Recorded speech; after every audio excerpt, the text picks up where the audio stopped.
नमस्कार दोस्तों, कैसे हैं आप सभी? आशा करता हूं कि आप सभी स्वस्थ होंगे। दोस्तों, आज का ये वीडियो आप सभी सैनिक परिवारों के लिए, सैनिकों के लिए बहुत ही महत्वपूर्ण है क्योंकि आज के वीडियो में आपने जो प्रश्न किए हैं, यूट्यूब पर कमेंट सेक्शन के माध्यम से अलग-अलग वीडियो में उन्हीं प्रश्नों के जवाब मैं आज बोर्ड के माध्यम से आपको देने वाला हूं। तो कृपया ध्यान से वीडियो को शुरू से अंत तक देखें क्योंकि आज के वीडियो में हो सकता है कि आपके प्रश्नों का जवाब मिल जाए। दोस्तों, हमेशा मैं अपने चैनल के माध्यम से आप लोगों को जागरूक करते आया हूं और आगे भी करता रहूंगा। हमारी टीम का यही उद्देश्य रहता है कि हमारे जो सैनिक एवं सैनिक परिवार हैं, शहीद परिवार हैं, अपनी पेंशन संबंधी छोटी-छोटी समस्याओं के लिए इधर-उधर दलालों के चक्कर में पड़ जाते हैं। ज्यादातर हमारे सैनिक परिवार और सैनिक साथी 15-15 लाख युद्ध सम्मान योजना कुछ दिनों पूर्व उसकी बड़ी जोर से हवा चली थी। उनको पूरी जानकारी नहीं है उन सैनिक एवं सैनिक परिवारों को। उन्हें लग रहा है कि उनके पिताजी ने या उनके हस्बैंड ने या उनके दादाजी ने 1965-71 का युद्ध लड़ा है तो शायद 15 लाख मिल जाएंगे। परंतु मैंने आपको यूट्यूब चैनल के माध्यम से, एक वीडियो के माध्यम से पूरी जानकारी दी भी है कि आप ऐसे दलालों के चक्कर में ना पड़ें। युद्ध सम्मान योजना किनको मिल सकता है, आपको वीडियो के माध्यम से मैंने बताया भी है। आप चाहें तो हमारी यूट्यूब चैनल पर जाकर के उस वीडियो को देख सकते हैं। गवर्नमेंट के द्वारा जो लेटर जारी हुआ है उसके बारे में भी मैंने आपको डिटेल में बताया है कि उसमें बिल्कुल क्लियर कट लिखा हुआ है कि किस प्रकार से यदि किसी सैनिक को पेंशन मिल रही है तो उसको युद्ध सम्मान योजना मिलेगी कि नहीं मिलेगी। कृपया वीडियो को देखें। और साथ में मैं आप लोगों को बताना चाहता हूं कि देखो, कोई भी संगठन या मैं ये कहूं कि हमारा चैनल या मैं खुद अकेले भ्रष्टाचारियों पे लगाम लगा दूं, दलालों पे लगाम लगा दूं, तो ऐसा नहीं हो सकता है। जब तक आप लोगों का सपोर्ट नहीं होगा, आप लोगों का साथ नहीं होगा, आपकी पेंशन संबंधी समस्याएं ऐसा नहीं है कि कहीं भी सॉल्व ना हो पाए। सर्वप्रथम जब भी आपको कभी पेंशन संबंधी कोई समस्या हो, डॉक्यूमेंटेशन संबंधी समस्या हो, सर्वप्रथम आप अपने जिला सैनिक कल्याण बोर्ड से संपर्क करिए और वहां पर अपनी समस्या को बताइए। यदि वहां आपकी समस्या सॉल्व ना हो तो आप हमारी टीम से संपर्क कर सकते हैं। परंतु इससे पहले आपको सजग रहना होगा, जागरूक रहना होगा और हमारे टीम के साथियों को सपोर्ट भी करना होगा। हमारे चैनल के माध्यम से जो ये आवाज मैं उठाता हूं बार बार कि दलालों पर लगाम लगे, भ्रष्टाचारियों पर लगाम लगे, जब तक आप सपोर्ट नहीं करेंगे, हमारी आवाज को अगले तक नहीं पहुंचाएंगे, तब तक ये कैसे संभव हो सकता है। हमारी टीम के साथ साथ, मेरे साथ साथ आपको भी आवाज बनना पड़ेगा। इन भ्रष्टाचारियों के खिलाफ आवाज उठानी पड़ेगी। समस्त भारत देश के जो नागरिक हैं उनको आवाज उठानी पड़ेगी, तभी भ्रष्टाचारियों पर लगाम लग सकती है। कुछ लोग अगर चाहें कि हम भ्रष्टाचारियों पर लगाम लगा लें तो नहीं लग सकती है। जब तक संपूर्ण भारत के नागरिक नहीं चाहेंगे, संपूर्ण भारत के सैनिक नहीं चाहेंगे, परंतु जब तक आप संगठित होकर के कोई आवाज नहीं बनेंगे, तब तक आपको न्याय नहीं मिल सकता है। आपसे निवेदन है कि हमारी आवाज को अपने अन्य साथियों तक भी पहुंचाएं, चैनल को अधिक से अधिक शेयर करें ताकि और भी सैनिकों को जागरूक किया जा सके। एक भी रुपए की रिश्वत आपको कहीं नहीं देनी है। यदि आपकी पेंशन संबंधी समस्या है तो आप सर्वप्रथम अपने जिला सैनिक कल्याण बोर्ड से संपर्क करें। चलिए दोस्तों, मैं वीडियो में आगे बढ़ता हूं। वीडियो में आगे बढ़ने से पहले अपने दर्शकों से एक छोटी सी गुजारिश करता हूं। जो दर्शक मेरे चैनल को पहली बार देख रहे हैं, चैनल पर नए हैं, तो चैनल से जुड़ने के लिए चैनल को सब्सक्राइब कर सकते हैं क्योंकि आपका प्रोत्साहन ही हमारा हौसला है। चलिए दोस्तों, वीडियो में आगे बढ़ता हूं। एक एक करके वो सारे प्रश्नों का जवाब मैं बताता हूं। 1988 में एक पेंशनर हैं, वो लिख रहे हैं कि 1988 में 17 साल नायक रैंक से वो रिटायर हुए हैं। एसीपी और एमएसीपी मिलेगी कि नहीं मिलेगी। ऐसे जो भी पूर्व सैनिक हैं जो 1988 में, 1998 में, 1978 में रिटायर हुए हैं, ऐसे सभी सैनिक एवं सैनिक परिवारों को एसीपी हो चाहे एमएसीपी हो, इनका लाभ नहीं मिलेगा। अब लाभ किनको मिलेगा? ओनली अगस्त 2003 के बाद में जो रिटायर हुए हैं उनको एसीपी, और जनवरी 2006 के बाद में जो रिटायर हुए हैं उनको एमएसीपी का लाभ मिलेगा। अगला प्रश्न है, अगस्त 2003 से पहले रिटायर सैनिकों को एसीपी मिलेगा क्या? वही प्रश्न रिपीट कर दिया किसी अन्य सैनिक भाई ने। तो उनके लिए मेरा जवाब है, या इस प्रश्न से जुड़े हुए सभी सैनिकों के लिए जवाब है कि 2003 से पहले यदि आपका रिटायरमेंट है तो ना तो आपको एसीपी मिलेगा ना ही एमएसीपी मिलेगा।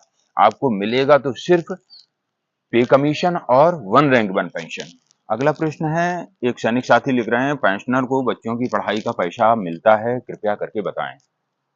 आप सभी सैनिकों को, पूर्व सैनिकों को बता देना चाहता हूं कि बच्चों की पढ़ाई का पैसा जब आप सेवारत होते हैं तो आप अपनी यूनिट के माध्यम से लेते हैं। जैसे ही आप रिटायरमेंट हो जाते हैं उसके बाद में आपको केएसबी की साइट पर जाके लॉगिन करना होता है और उस केएसबी की साइट के माध्यम से आपकी बच्चों की पढ़ाई का पैसा प्रति बच्चा यानी कि 1000 रुपए पर मंथ के हिसाब से दिया जाता है। अधिकतम 2 बच्चों के लिए एजुकेशन का पैसा मिलता है। इसके अलावा स्कॉलरशिप का पैसा पीएम स्कॉलरशिप के माध्यम से भी दिया जाता है। यहाँ पर अगला प्रश्न है, एक बहन ने प्रश्न किया है, मेरे पिताजी आर्मी के पेंशनर थे, मुझे डिवोर्स मिल चुका है, पेंशन के बारे में सुना है, कृपया करके बताएं। बिल्कुल आपने सही सुना है। जिनको डिवोर्स मिल चुका है, जो तलाकशुदा हैं, हमारी माताएं बहनें, उनको फैमिली पेंशन मिल सकता है।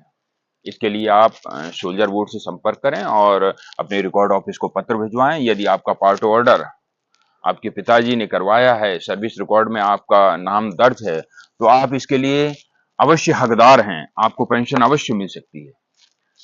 चाहे तलाकशुदा बेटी हो या फिर विकलांग बच्चा हो, उन सभी को माँ बाप दोनों की मृत्यु के पश्चात फैमिली पेंशन के वो हकदार हैं। अधिक जानकारी के लिए आप अपने जिला सैनिक कल्याण बोर्ड से संपर्क करें या फिर हमारी टीम से संपर्क करें। इसके अलावा 5वां प्रश्न है, मेरे दादाजी की उम्र 85 साल हो गई है, अभी तक पेंशन में बढ़ोतरी नहीं, क्या करें? 80 साल होते ही पेंशनर की पेंशन में बढ़ोतरी हो जाती है। यदि आप इतने दिनों तक अभी तक आपने कोई कार्रवाई नहीं की है तो आप शीघ्र ही अपने जिला सैनिक कल्याण बोर्ड से संपर्क करें और इसके लिए आवेदन करें, पत्र भिजवाएं, क्योंकि 80 साल होते ही 20% पेंशन इंक्रीज हो जाती है और यहाँ पर तो बहुत विलंब हो गया, 85 साल के हो गए, आपको बहुत ज्यादा लॉस हो रहा है, तो कृपया करके शीघ्रता करें। इसके अलावा 6वां प्रश्न है, मेरे पिताजी को एमएससीपी का फायदा नहीं मिला। ये एक भाई प्रश्न लिख रहे हैं, ना तो इन्होंने यहाँ पर रैंक लिखा है, ना क्वालिफाइंग सर्विस लिखा है, ना डेट ऑफ रिटायरमेंट लिखा है। अगर ये जानकारी लिख देते तो यहाँ पर मैं इनके प्रश्न को क्लियर कर देता। और सभी सैनिकों से भी कहना चाहता हूं, जब भी आप अपना प्रश्न लिखें, रैंक, क्वालिफाइंग सर्विस और डेट ऑफ रिटायरमेंट को अवश्य लिखें, तभी मैं आपके प्रश्न का उचित जवाब दे सकता हूं। इसके अलावा एक अगला प्रश्न है, 2007 में एक भाई हवलदार से आरटी से रिटायर हुए हैं। ये लिख रहे हैं कि मुझे पता ही नहीं है कि मुझे एमएससीपी मिला है या नहीं मिला है, कैसे पता करें?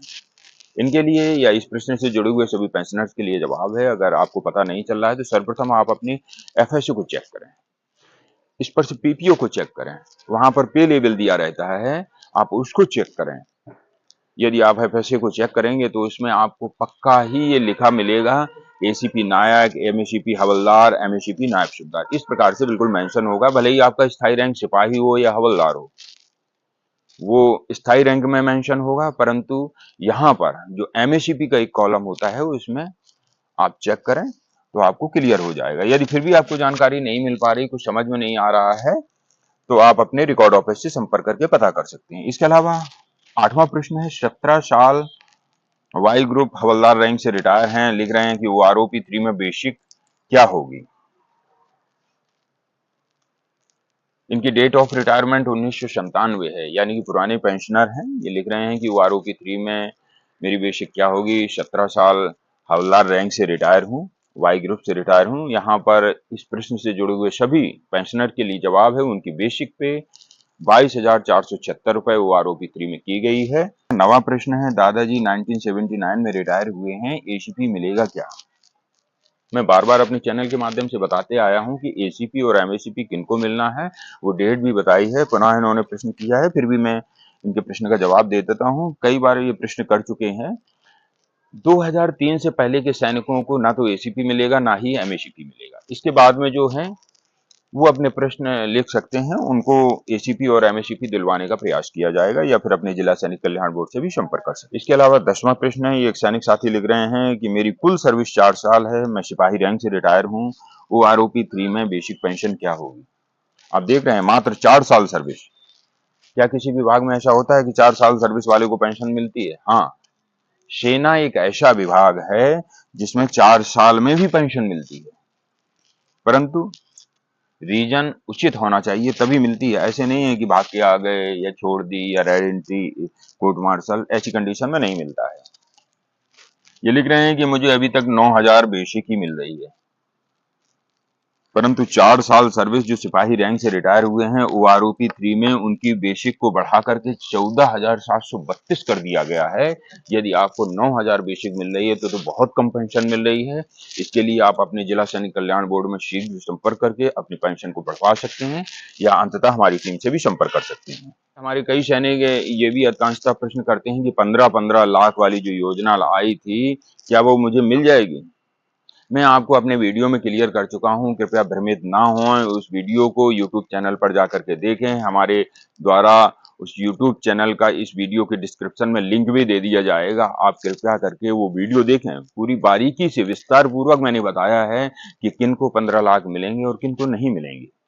तो कृपया करके वीडियो को देख लीजिए, बिल्कुल भी भ्रमित ना होइए, का शिकार ना बनिए और ना कोर्ट केस के चक्कर में पड़े।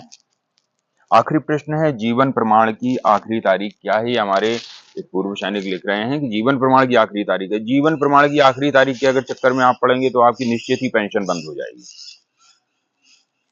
क्योंकि जीवन प्रमाण की आखिरी तारीख महीने का अंतिम दिन होता है, परंतु जो आपकी पेंशन का प्रोसेसिंग है वो आपकी 22 तारीख से शुरू हो जाता है प्रत्येक माह की।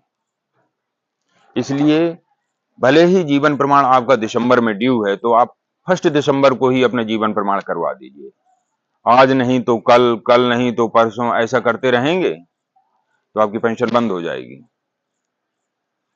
क्योंकि जब आप जीवन प्रमाण करवाते हैं तो वहां जीवन प्रमाण एक्सेप्ट होने में भी 2-3 दिन का समय लगता है। इसलिए आप बिना देरी किए हुए आज ही अपना जीवन प्रमाण करवाएं। दोस्तों, ऐसे ही मैं अपने YouTube चैनल के माध्यम से आप सभी सैनिकों को जागरूक करते आया हूं। आप भी हमारे साथ में इस भ्रष्टाचार और दलालों के खिलाफ आवाज उठाइए, चैनल को सपोर्ट करिए, हमारी टीम को सपोर्ट करिए, प्रोत्साहन में कमेंट्स अवश्य करिए, क्योंकि आपका एक प्रोत्साहन हम सभी को ऊर्जा देता है, हमारी टीम को ऊर्जा प्रदान करता है। इसलिए आप मौन बिल्कुल भी ना रहें। मैं ये नहीं कहता हूं कि आप हमारी टीम के साथ चल करके कहीं आवाज करें या कहीं विरोध दर्ज कराएं, मैं बिल्कुल नहीं कहता हूं। आप जहां से भी हैं, दूर दराज क्षेत्रों से, केवल आपका सोशल मीडिया प्लेटफॉर्म पर एक कमेंट्स ही पर्याप्त है, आपका सपोर्ट ही पर्याप्त है। आप चैनल को अधिक से अधिक सब्सक्राइब करके अधिक से अधिक लोगों को शेयर करें। अगले वीडियो में नई जानकारी लेकर फिर मिलूंगा, तब तक के लिए जय हिंद, जय भारत।